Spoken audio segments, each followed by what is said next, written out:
धैर्य पूर्वक चलो, उकताओ मत। जीवन बीत जाए तो भी निराशा नहीं। भजन कर रहे हैं, कोई गलत आचरण तो नहीं कर रहे जिसमें हम संशय करें। इससे बढ़कर के बढ़िया कोई काम तो है नहीं। इसलिए अगर ऐसा कोई हमें कार्य दिखाई देता कि भजन से बढ़कर कोई बढ़िया काम, तो इसको रोक करके उसको करके देखते। सबसे बड़ा कार्य, सबसे महामहिम कार्य मनुष्य जीवन का भजन करना है, वो हम कर रहे। प्रभु मिले ना मिले, हम भजन नहीं छोड़ने वाले। धैर्य पूर्वक बुद्धि को वश में कर लो। इस बात के लिए तुम्हें कभी वो विचलित न करे कि मुझे शांति नहीं मिली, आनंद नहीं मिला, भगवत साक्षात्कार नहीं हुआ, दिव्य स्वप्न नहीं आते, दिव्य महापुरुषों का संभाषण नहीं मिला, अभी हमें लीला दर्शन नहीं हुआ। बिल्कुल आप शांत रहिए, ये आगे से आगे आपको मिलता। और आपको एक आंतरिक बात बता दें, परमार्थ में प्रभु इसलिए आपको आपके सद्गुणों का अनुभव नहीं होने देते कि आपको अहंकार आ जाएगा। जैसे जैसे सद्भावना भजन बढ़ता है, वैसे वैसे अपने में हे भाव आता है, मैं कितना नीच हूं, जैसे भजन करना चाहिए वैसा भजन नहीं होता। ये प्रभु की कृपा होती है कि अपने में अहंकार ना कर दैन्यता आए, और भजन जितना बढ़ाओगे उतने भजन की भूख बढ़ती चली जाएगी।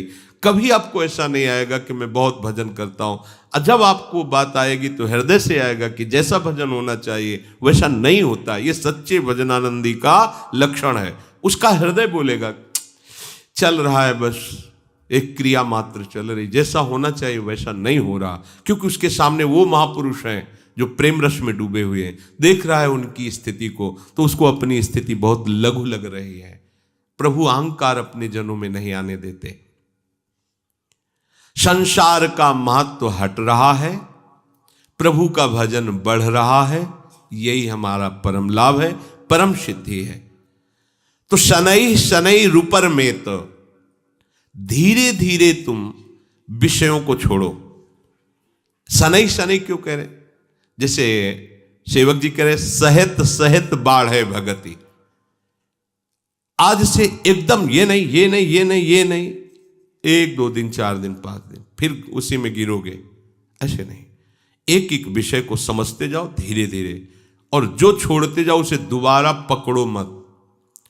जैसे क्रमशः धीरे धीरे आपको बाजार का नहीं पाना, लंबा समय 1 वर्ष का दिया, मतलब गया, इस जीवन में दोबारा नहीं पाना है, गया।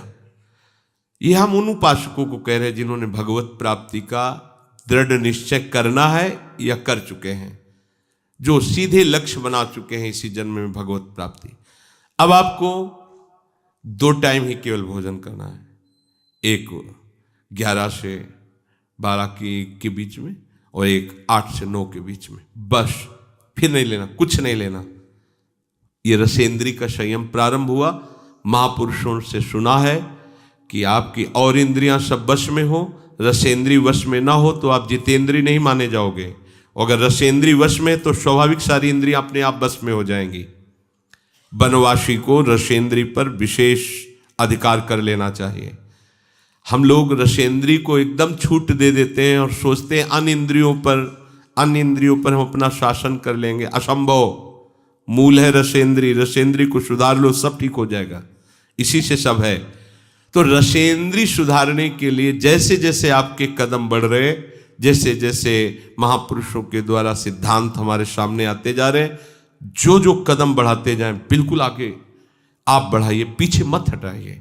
कोई भी परेशानी है, 1 हफ्ता 10 दिन, बस औषधियों के द्वारा उसे क्रॉस कीजिए, उस समय को खत्म। फिर इसके बाद आपको वो, अगर आप कमजोर हैं तो फिर आप बार बार गिरेंगे, फिर बात नहीं बनेगी। एक बार आपने शासन किया इंद्री पर, बस चढ़ते चले जाओ। दुश्मन को सांस लेने का अवसर मत दो। देखो, वही धोखा खाता है जो अपने शत्रु पर दया करके बख्श देता है। चतुर शासक शत्रु को बख्शता नहीं है। जो इंद्रियां हमें अनंत जन्मों से हमारे प्रीतम से विमुख रखकर हमारा नाश करती रही हैं, आज गुरु कृपा से उन पर शासन करने का हमें अवसर मिला है। दुश्मन नीचे दब चुका है, आप ऊपर से उसको छोड़िएगा नहीं, आप चढ़े बैठे रहिए जब तक उसकी दम ना निकल जाए, फिर बात हो जाए। उसकी दम निकल गई तो अब हमारी दम रहेगी, अब हम अपनी दम से चलेंगे प्रभु की तरह। इंद्रियों की दम निकल जाना, मन की दम निकल जाना, विषयों के प्रति आकर्षण नष्ट हो जाना, मन मरा अर्थात विषयों की स्फुरना ही बंद हो गई। ये करना ही है, ये नहीं कि बस अब कुछ दिन की और बात है फिर नहीं। अब ये जन्म के जितने भी हमारे अंदर दोष हैं, ढूंढ ढूंढ करके उनको शनै शनै रुपर मेद बुद्धिया धृति ग्रहितया, बड़े धैर्य पूर्वक धीरे धीरे कदम बढ़ाओ, जो छोड़ते जाओ दोबारा उधर मत देखो। जितने कम से काम चलने लगे बहुत अच्छा है। हर समय भजन परायण रहो। ये विषयों के सेवन से कोई शांति नहीं मिलती। जल्दीबाजी विषय त्याग के लिए भी न करें। देखो ये बहुत शोधी हुई बात भगवान कह रहे हैं, आज से ये बंद, आज से ये बंद, आज से बंद। नहीं बंद कर पाओगे।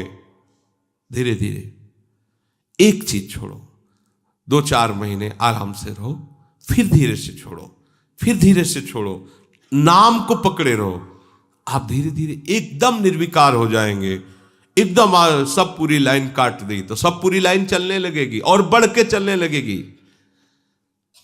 देखो कोई भी विषय जब हम छोड़ते हैं तो जो इंद्री जिस विषय में आसक्त रही है वो पूरे जोर से हमको परास्त करने की कोशिश करेगी। जितना पहले सेवन नहीं करते उससे अधिक सेवन करने लगोगे। जब आप छोड़ने का संकल्प बनाना चाहोगे वो आपको ये दिखा देगी कि तुम मेरे बिना जी नहीं सकते हो। अब आपको दिखाना है कि मैं तुम्हारे को मार के रहूंगा।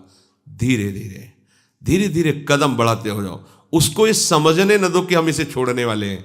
धीरे, और एकदम नहीं छोड़ा जाता। धीरे धीरे छोड़ते छोड़ते ऐसी ऊंचाई पर पहुंचे, बस राधे श्याम।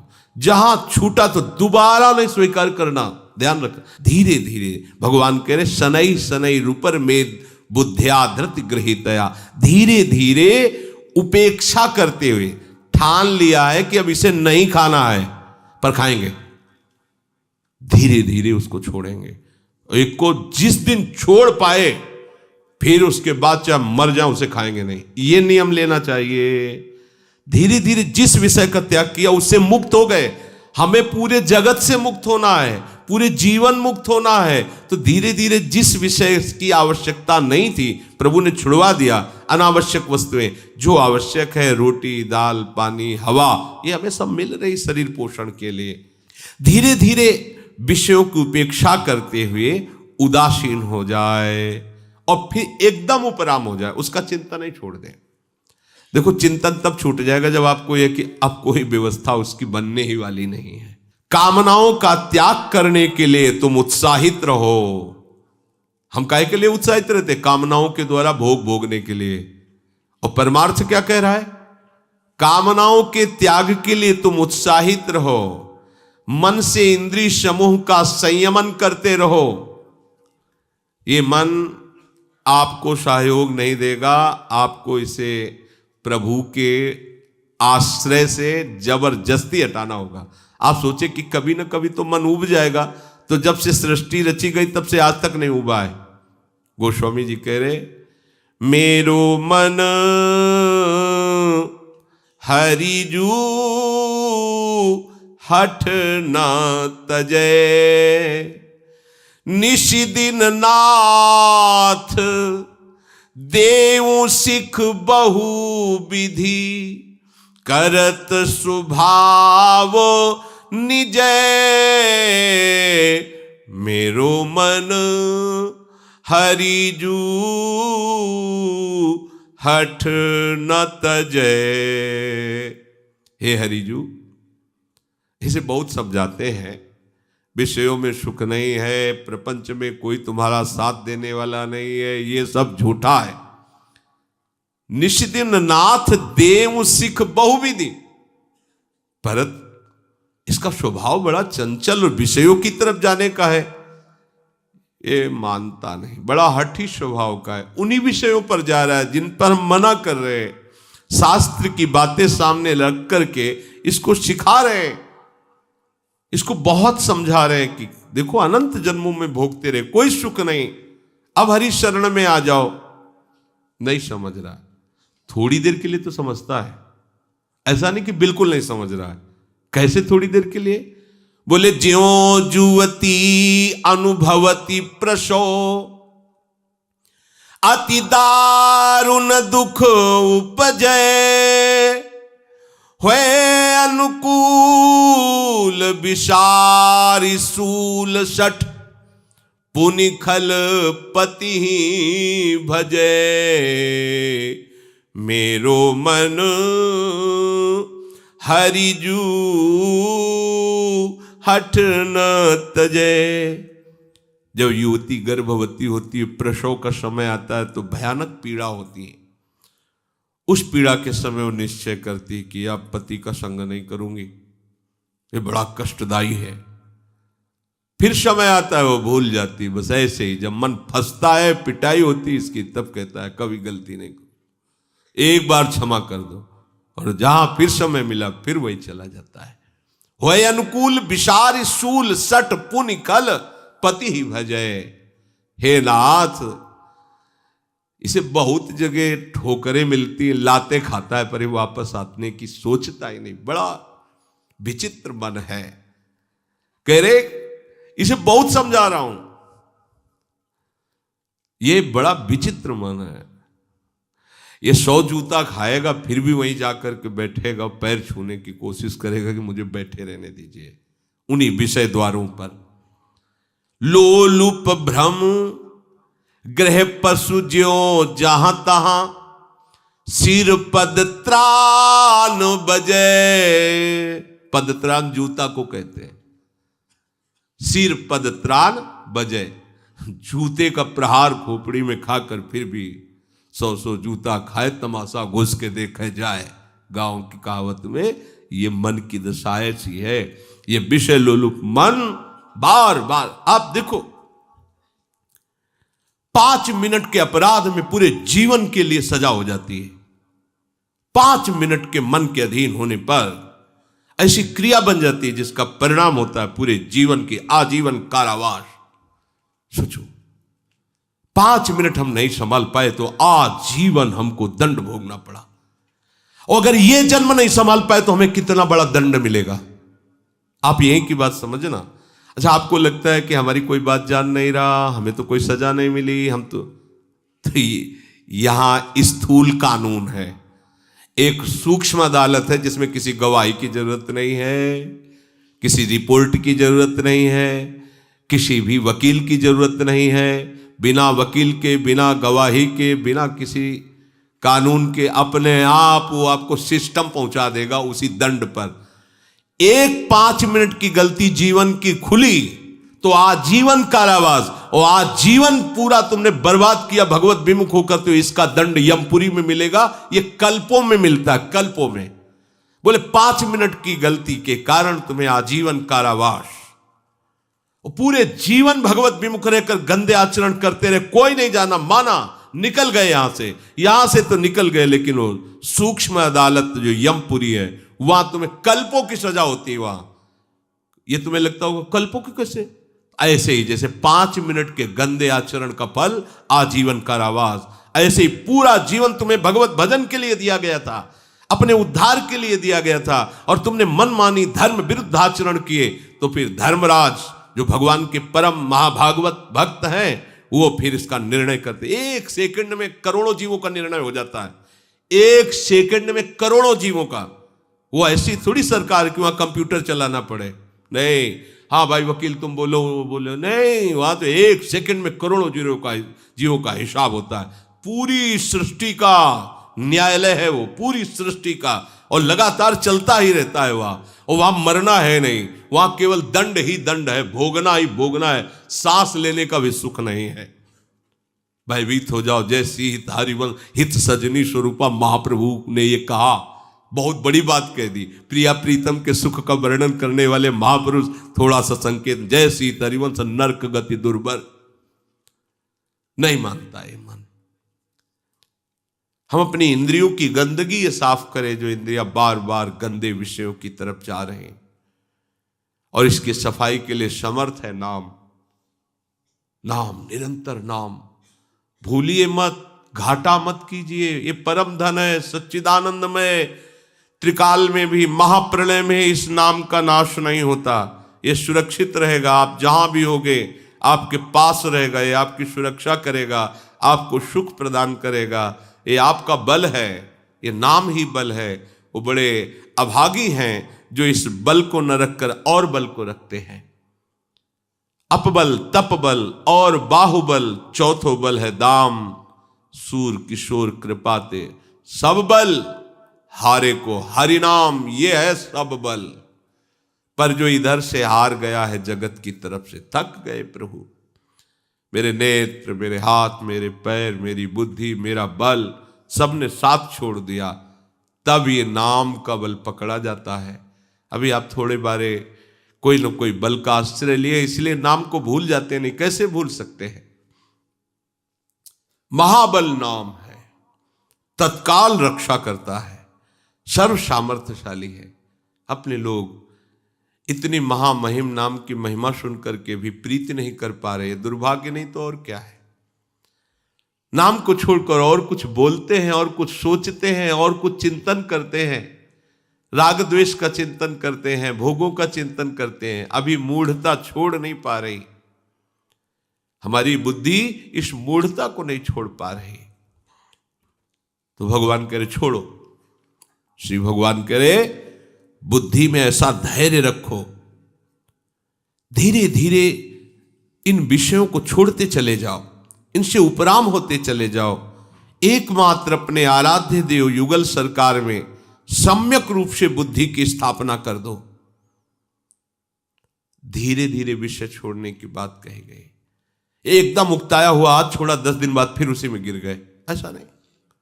क्रम से धीरे धीरे जितना पैर आगे बढ़ाओ, फिर पीछे मत हटाओ। जो छूटा उसे दोबारा सेवन मत करो, वो हमारा जीवन नहीं है। उसके बिना हमारा जीवन चल जाएगा, लेकिन प्रभु के बिना हमारा जीवन नहीं चलेगा। संसारी आदमी का जीवन प्रभु के बिना चल रहा है, ऐसा अनुभव में आता है उसको। रुपया नहीं तो जीवन नहीं, रिश्ते नाते सने संबंधी नहीं तो हमारा जीवन नहीं, भोग सामग्री नहीं तो जीवन नहीं। तो फिर क्या आत्महत्या कर ले, यही हो रहा है। लेकिन वास्तविक बात है, प्रभु नहीं तो हमारा जीवन नहीं, उन्हीं से हमारा जीवन। जब ये समझ जाओगे तो ये बात नहीं आएगी कि मैं अपने शरीर को नष्ट कर दूं। आपका हृदय किसी भी परिस्थिति, किसी भी समस्या में हो, आनंदित रहेगा, क्योंकि आपके जीवन धन आपके साथ है। और वो जीवन धन कौन है? जो अनंत ब्रह्मांडों के स्वामी। तो कमी क्या? फिर क्या कमी? फिर उदासता कैसी रहेगी? फिर निराशा कैसी रहे? समझो इस बात को। बुद्धिया धृत ग्रहीतया, उपासक जब साधना करता है, उपासना करता है, तो उसको काम क्रोध की ऐसी चोट लगती कि वो घबराता है, उकताहट पैदा होती है। जल्दी भगवत साक्षात्कार हो जाए, झंझट खत्म हो। क्योंकि आसपास से उसको इतना ताप लगता है विकारों का कि वो सोच ही लेता जल्दी से भगवत प्राप्ति हो। हाँ, अभी 3 दिन हुए, नहीं हुई, पता नहीं इस मंत्र में ताकत है कि नहीं है, इस साधना में है कि, छोड़ो, दूसरी पकड़ो, तीसरी पकड़ो। नहीं नहीं, ऐसे नहीं चला जाता परमार्थ में। ये भगवत मार्ग है, धैर्य पूर्वक चला जाता है। बुद्धिया धृति ग्रहीतया, कभी भी इस मार्ग में निराशा हमें लानी ही नहीं है। बहुत ध्यान से सुनना। भजन करते समय, ध्यान करते समय, भगवत आराधना करते समय हमारे हृदय में ये माया जनित प्रेरणा आएगी। देखो ना, इतने दिन करते हुए तुम्हें क्या लाभ मिला, वो आपको इधर से हटाएगी। ये माया का क्षेत्र है। ये जो विचार आ रहे, इतने दिन हो गए तुम्हें भजन करते, ब्रह्मचर्य रहते, तुम्हें साधन करते, क्या मिला? और देखो ना इन लोगों को कितने आनंदित है, विषयों में खेल रहे हैं, जो चाहे वो भोग रहे हैं, जो चाहे वो खा रहे हैं, कितनी मौज मस्ती है। और इतने दिनों से हम ये संयम, ये संयम, ये संयम, मिला क्या यार? जिंदगी तो वैसे ही जलते हुए जा रही। ये प्रेरणा करेगी माया, ये भ्रम पैदा करेगी। अभी भगवत प्राप्ति तो हुई नहीं, कोई आनंद तो आया नहीं, आगे क्या होगा जब इतने दिनों से नहीं आया है। इस बात को लेकर साधक को माया अपने में आकर्षित करती है। देखो उधर नहीं मिला ना, इधर तुरंत देंगे, ये भोग भोग लो, ये देख लो, ये सूंघ लो, ये खा लो, ये पी लो। और साधक भूल कर बैठता है। जो असावधान साधक है वो चख लेता है, फिर जो जहर चढ़ता है वासना का, फिर उपासना में प्रवेश ही नहीं हो पाता। साधक को सावधान रहना है कि हम भजन का अभ्यास जो कर रहे हैं यही सिद्धि है। बार बार वही बात समझाई जा रही, आपको उकताने की जरूरत नहीं, घबराहट नहीं, निराशा नहीं, उकताना नहीं है, धैर्य रखना है। बिल्कुल साधन में सफलता नहीं मिल रही, बहुत समय तक सफलता नहीं मिल रही, अर्थात कोई दैवी संपत्ति नहीं दिखाई दे रही, कोई भगवद आनंद नहीं लग रहा, फिर भी सत्य है नाम, सत्य है धाम, सत्य है भगवत मार्ग, चुपचाप चलते रहो, तुम्हारे अशुभों का नाश हो रहा है, तुम्हें पता नहीं चल रहा है। तुम्हें विफलता दिखाई दे रही लेकिन उसमें सफलता है, तुम्हें समझ में नहीं आ रहा। माया में सफलता दिखाई दे रही लेकिन तो विफलता है, तुम्हें समझ में नहीं आ रहा। वर्षों के वर्षों बीत जाएं, शरीर भले छूट जाए, परवाह नहीं, पर भजन नहीं छूटने देंगे, कुछ लाभ मिले या ना मिले। ये इस मार्ग का उपासक कैसा धैर्यवान होता है। पूज्यपाद श्री उड़िया बाबा जी महाराज जब साधन काल में साधना करते थे तो एक छवि ऐसे रखते थे महात्मा बुद्ध की, और ये श्लोक उस छवि के ऊपर लिखा हुआ था, और उस छवि में महात्मा बुद्ध की हड्डी हड्डी केवल शरीर में रह गई थी, शुष्क एकदम शरीर सूख गया था, कृष्ण एकदम शरीर, आंख मूंदे हुए एक वृक्ष के नीचे बैठे हुए, ऊपर ये श्लोक लिखा हुआ था, इहासने शुष्यतु मे शरीरम त्वगस्थिमांशं प्रलयं च यातु अप्राप्य बोधम बहुकल्प दुर्लभम नैवासनात् कायमिदं चलिष्यति। इसी आसन पर बैठे हुए मेरा शरीर सूख जाए, चमड़ी मांस हड्डी तक गल जाए, नष्ट हो जाए, पर जब तक ब्रह्मबोध नहीं होता तब तक मैं उठने वाला नहीं। ये महात्मा बुद्ध जी ने पहला संकल्प किया था जब घर से निकलकर एक आसन पर बैठे, तो ये संकल्प, यह आसने शुष्यतु मे शरीरम त्वगस्थिमांसम प्रलयम च याति। ये त्वगेंद्री, ये अस्थि, ये मांस, ये सब गलित हो जाएं, तो भी जब तक भगवत साक्षात्कार नहीं होगा, ब्रह्मबोध नहीं होगा, तब तक मैं इस आसन से उठने वाला नहीं। बहुकल्प दुर्लभम, जो बहुत कल्पों में नहीं प्राप्त होता, अगर वो इसी जन्म में प्राप्त हो जाए तो कितना सस्ता सोता है। हम महीने, 2 महीने, 4 महीने, 6 महीने में घबराने लगते हैं, कोई हमारे को दिव्यता अनुभव में नहीं आ रही। राधा राधा बोल रहे हो, धाम में रह रहे हो, धाम के आश्रित हो, भगवत मार्ग में चल रहे हो, ये तुम्हें दिव्यता नहीं दिखाई दे रही? तुम्हारी पशुता नष्ट हो गई, तुम्हारी आसुरी वृत्ति नष्ट हो गई। देखो ना, लोग असुर भाव को प्राप्त हो रहे हैं। असुर भाव किसे कहते हैं? जो शास्त्र की आज्ञा न माने, माता पिता का अपमान करे, मदिरा मांस आदि का भक्षण करे, मनमानी व्यभिचार करे, उसी को तो असुर भाव कहते हैं।